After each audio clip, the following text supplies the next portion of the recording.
এ ভাইয়া, হ্যাঁ ভাইয়া বলেন।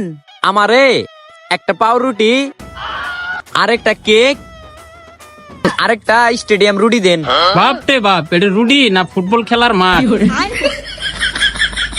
আচ্ছা দেন ভাই। আচ্ছা ঠিক আছে ভাই, দিতাছি।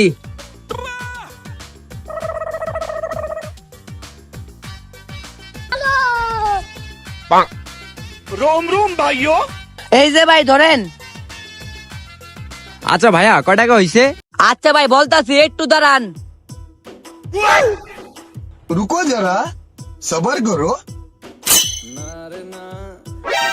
আরে ভাই, এই যুগেও কেউ ক্যালকুলেটর ব্যবহার করে নাকি মিয়া? তার থেকে আমার ভাইয়ের হিসাব জিগান, আমার ভাই অঙ্কতে অনেক ভালো। ভাই তুমি কই দাও তো, কয় টাকা হইছে হিসাব কইরে? স্টেডিয়াম 100, এটা 100 আর হলো 50। ভাই 250 টাকা হয়েছে। আরে ভাই আমার ক্যালকুলেটর 150 টাকা আইছে, আর আপনি কোন 250 টাকা আইছে।